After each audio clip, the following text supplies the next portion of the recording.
مسلمانوں کے ہاں جو تہذیبی روایت ہے وہ یہ ہے کہ مرد اور عورت الگ الگ معاملات کرتے ہیں، یہ ان کا دائرہ کار الگ ہوتا ہے. تو آپ کیا سمجھتے ہیں کہ مسلمانوں کا جو قانون ہے اس میں انہیں مخلوط معاشرت کی طرف بلایا گیا ہے؟ مسلمانوں کے قانون کا مخلوط معاشرت یا غیر مخلوط معاشرت سے کوئی تعلق نہیں ہے. مخلوط معاشرت کی ضرورتیں کہاں پیدا ہوتی ہیں، غیر مخلوط معاشرت کے مواقع کہاں پیدا ہوتے ہیں، یہ انسانی تمدن میں ارتقاء کے مختلف مراحل میں انسانی ضرورتوں کے ساتھ سامنے آتے رہتے ہیں. ہماری دیہاتی زندگی سے معلوم نہیں آپ واقف ہیں یا نہیں، وہاں کم و بیش مخلوط معاشرت ہی ہوتی تھی. یعنی عورتوں کو کھیتوں میں بھی جانا پڑتا تھا، کام بھی کرنا پڑتا تھا، جانوروں کے لیے چارے کا بندوبست بھی کرنا پڑتا تھا. وہ بسا اوقات کسی فصل کی کٹائی یا چنائی کے موقع پر مردوں کے ساتھ کام کرنے کے لیے مجبور ہوتی تھی. یہ سب بالکل معمول کے مطابق ہوتا رہتا تھا. اسی طریقے سے شہری زندگی میں بھی اگر آپ دیکھیں تو بہت سے ایسے شعبے تھے کہ جن میں خواتین بھی کام کر رہی ہوتی تھی، مرد بھی کام کر رہے ہوتے تھے. خاص طور پر وہ طبقات جن کو کچھ گھریلو ملازماؤں کی صورت میں یا اس طرح کے اور معاملات میں خدمات انجام دینی ہوتی تھی، وہ عام طور پر ایسے ہی کر رہے ہوتے تھے. البتہ ہماری اشرافیہ کی ایک تہذیب ضرور رہی، میں نے اس کا کئی مرتبہ ذکر کیا ہے کہ اس میں کچھ اس طرح کی روایات بن گئی تھیں کہ جس میں خواتین کے کسی بال پر بھی کسی کی نگاہ نہیں پڑنی چاہیے، کسی کپڑے پر بھی کسی کی نگاہ نہیں پڑنی چاہیے. ان کو باہر جانا ہے تو کہار آئیں گے، ڈولی میں بٹھائیں گے، اس کے بعد ان کو لے کے جائیں گے. بلکہ اس میں بڑی دلچسپ صورتحال ہو جاتی تھی بعض اوقات کہ خاتون کے وزن کا بھی احساس نہ ہو، کچھ پتھر، کچھ ٹکڑے اس طرح کے اینٹ پتھر کے اس میں رکھ دیے جاتے تھے. تو یہ جو کچھ بھی اس طرح کی چیزیں ہوتی تھیں یہ در حقیقت تہذیبی روایات ہیں جو ایک سوسائٹی کے اندر تمدنی تقاضوں کے تحت پیدا ہوتی ہیں. اسلام کیا چاہتا ہے؟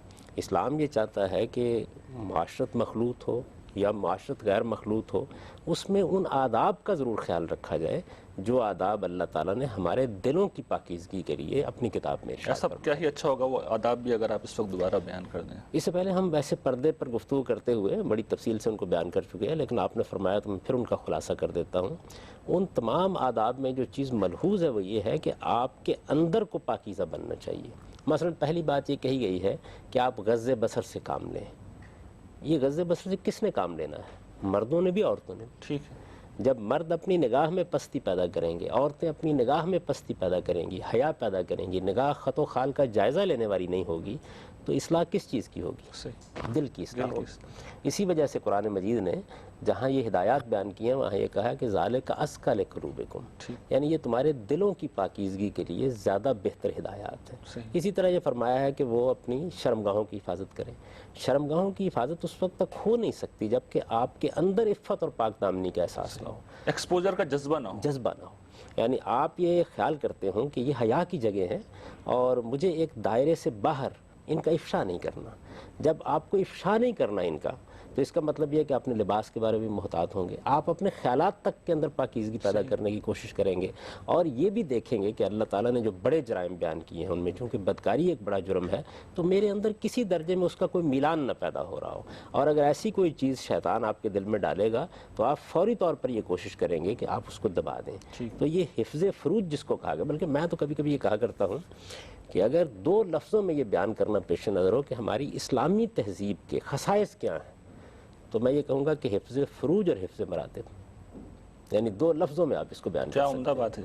یعنی ایک یہ کہ آپ شرم کی جگہوں کے بارے میں ایسے محتاط ہو جائیں کہ ادنا درجے میں ان کو نمایاں کرنے یا ان کے افشا کرنے یا ان سے متعلق معاملات کے افشا کرنے کے داعیات یا جذبات آپ کے اندر پیدا نہ ہوں، اور ہوں تو آپ ان پر پہرا لگائیں اور آپ محسوس کریں کہ یہ آلودگی ہے جو میرے اندر داخل ہو رہی ہے، مجھے فوراً اس کو پاکیزہ بنانا ہے. اسی طریقے سے حفظ مراتب. حفظ مراتب کیا چیز ہے؟ رشتوں کا احترام. آپ دیکھیں پورے آپ اسلامی قانون کو آپ سمجھنا چاہیں تو اس میں اصل میں رشتوں کے فرق کے ساتھ بعض چیزوں کا آپ کو پابند کیا گیا ہے.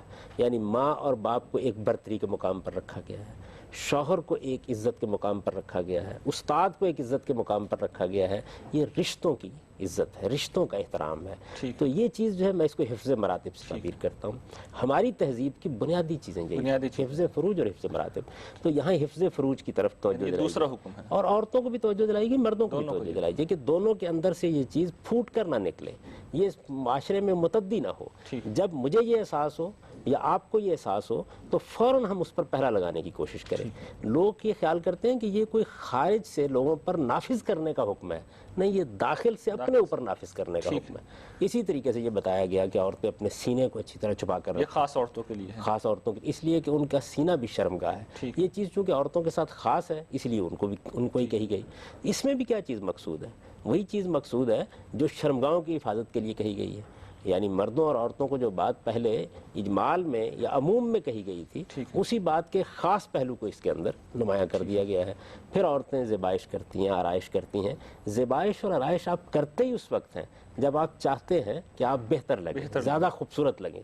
یہ فطری جذبہ ہے عورتوں کا. تو اللہ تعالیٰ نے فرمایا اس کو ایک دائرے کے اندر محدود کر لو.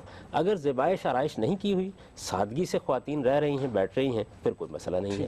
تو اصل میں یہ آداب ہیں جن کا لحاظ رکھنا چاہیے. اب ان آداب کے لحاظ کے ساتھ معاشرت کبھی مخلوط ہوگی، کبھی غیر مخلوط ہوگی.